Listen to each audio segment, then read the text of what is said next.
Everyone, myself Ashu Tyagi. Welcome to my channel Accountsmate. I hope you all are taking good care of your health. So 20s, this video is for you, and in this video I am going to cover some MCQs related to the chapter Accounting for Partnership Firm Fundamentals. ये session 21-22 वाले बच्चों के लिए term 1 का पहला chapter है। Term 1 में कितने चैप्टर आपके आ रहे हैं, पेपर का क्या पैटर्न है, इस रिलेटेड वीडियो मैं ऑलरेडी अपने चैनल पर अपलोड कर चुकी हूँ। होपफुली आप सबने वो देख ली है। अगर आपने अभी तक वो वीडियो नहीं देखी है तो आप उसको गो थ्रू कर सकते हैं। Link for the same I provide you in description. आज की इस वीडियो में हम कवर करने वाले हैं एमसीक्यूज, और ये एमसीक्यू 6 क्वेश्चन बेसिकली हम कवर करेंगे आज, और ये accounting for partnership firm fundamentals की थ्योरी पार्ट को आपका कवर कर लेंगे। So let's start discussing. Our first question is, following are the essential elements of partnership firm except, partnership firm के एलिमेंट है एक्सेप्ट ये। तो आपको इन तीन ऑप्शंस में पार्टनरशिप फर्म का जो एलिमेंट नहीं है उसको टिक करना है, क्योंकि क्वेश्चन में क्या पूछा गया है कि पार्टनरशिप फर्म के एलिमेंट है एक्सेप्ट, तो ऑप्शन में जो पार्टनरशिप फर्म का एलिमेंट नहीं है आपको उसको टिक करना है। सो सबसे पहले आपको पता होना चाहिए कि पार्टनरशिप फर्म है क्या और उसके एलिमेंट क्या हैं। सो बेसिकली पार्टनरशिप क्या होती है? Partnership is the relationship between persons who agree to share profit of the business carried on by all और any one of them can act for all.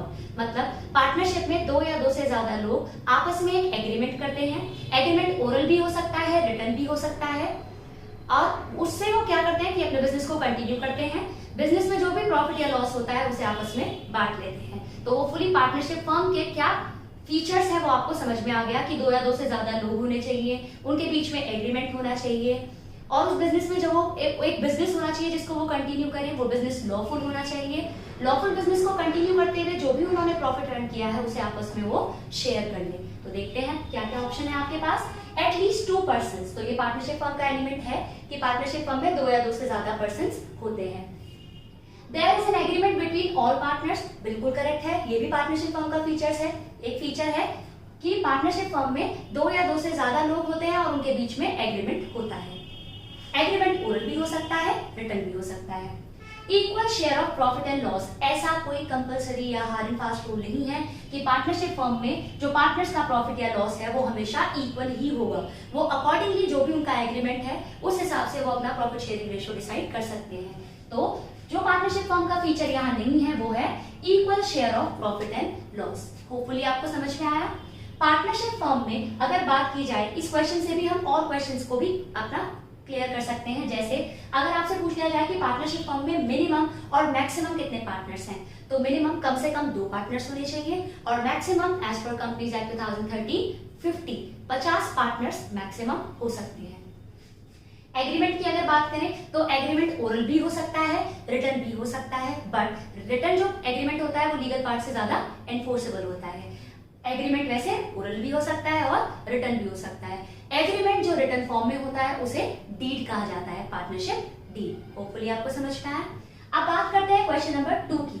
In case of partnership the act of any partner is, partnership में जो partners काम करते हैं उनका जो उन्होंने किया वो क्या होगा। उसके पहले ऑप्शन देखते हैं, उसके हिसाब से अपने आंसर को हम करेक्ट करेंगे।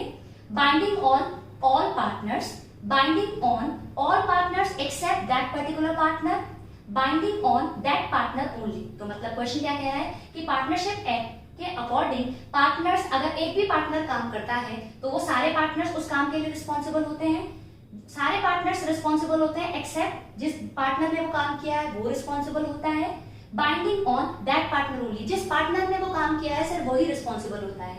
तो correct answer to this question is binding on all partners. Partnership में पार्टनर्स का जो रिलेशन होता है वो होता है as principal and agent. Partnership में जो भी पार्टनर्स, लाइक 3 पार्टनर हैं और 3 पार्टनर्स में से कोई एक पार्टनर ने काम किया तो उस एक पार्टनर ने सबके बिहाफ पर काम किया, जो उसने काम किया उसके लिए सभी रिस्पॉन्सिबल हैं।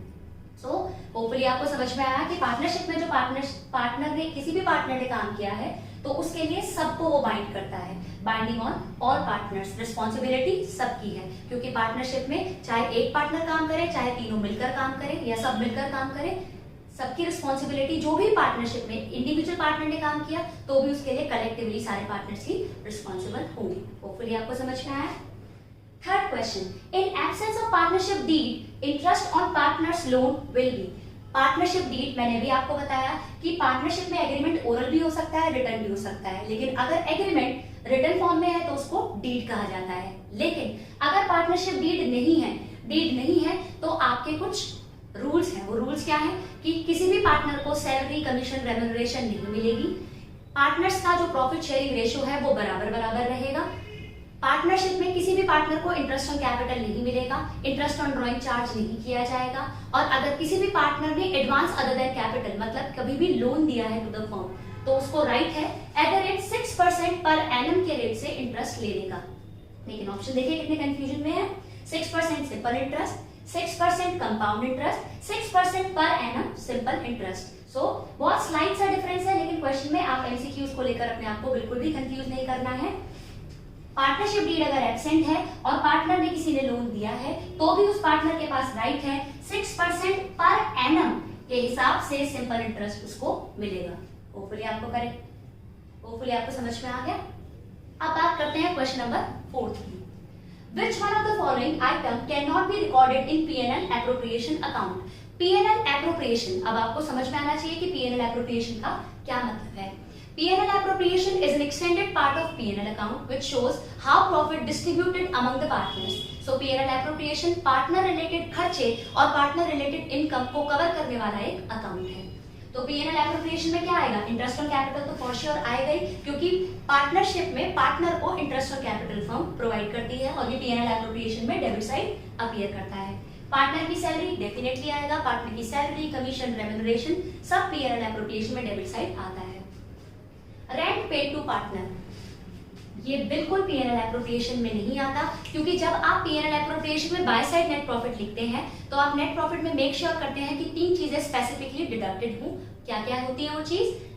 Rent paid to the partner, interest on partners loan and managers commission. क्योंकि ये तीनों चीजें चार्ज अगेंस्ट प्रॉफिट होती है, ये एप्रोप्रिएशन का पार्ट नहीं है, ये चार्ज है। ये P&L में लिखा जाता है इधर डेबिट साइड, या जब आप P&L एप्रोप्रिएशन में बाय साइड नेट प्रॉफिट लिख रहे हो तो आप मेक श्योर करते हो कि ये चीज उसमें से आप माइनस आउट कर दो। तो ये P&L एप्रोप्रिएशन में कभी भी डेबिट साइड या क्रेडिट साइड नहीं लिखा जाता। होपफुली आपको समझ में आ गया। अब बात करते हैं क्वेश्चन नंबर 5 की। Interest on capital will be paid to partners if provided for in the partnership form only out of interest on capital. मैंने अभी आपको बताया कि P&L एप्रोप्रिएशन में डेबिट साइड अपीयर करता है, पार्टनरशिप में पार्टनर्स को इंटरेस्ट मिलता है उनकी कैपिटल पर और ये फर्म देती है, तो P&L एप्रोप्रिएशन में डेबिट साइड लिखा जाता है। बट यहाँ क्या पूछा जा रहा है कि इंटरेस्ट ऑन कैपिटल आप कब दोगे? इंटरेस्ट ऑन कैपिटल आप तभी देते हैं जब आपके पास प्रॉफिट्स होते हैं। लॉस की सिचुएशन में आप इंटरेस्ट ऑन कैपिटल प्रोवाइड नहीं करते, एक्सेप्ट अगर इसने बोला कि interest on capital is charge, आप तभी आप टोटल चाहे लॉस है आपको तब आप आईओसी देंगे। बट यहाँ क्या पूछा जा रहा है कि अगर नॉर्मल बेसिक सिचुएशन में बात की जा रही है कि इंटरेस्ट ऑन कैपिटल आप कब देंगे पार्टनरशिप डीड में, अगर वो प्रोवाइड है तो आप कहां से देंगे? तो it is provided out of profit. So correct answer to this question is option A, profit. Hopefully आपको समझ में आया। अब बात करते हैं last question, last but not the least. XYZ are partners sharing profits and loss equally. XYZ partner हैं, उनके प्रॉफिट्स बराबर हैं। देयर कैपिटल, इनकी कैपिटल है 80,000 X की, 60,000 Y की, 40,000 Z की। पार्टनर्स की capital 80, 60, 40,000। Their personal assets worth 20,000, 15,000, 10,000। Partners के पर्सनल असेट हैं 20,000, 15,000 और 10,000। The extent on their liability to the firm would be।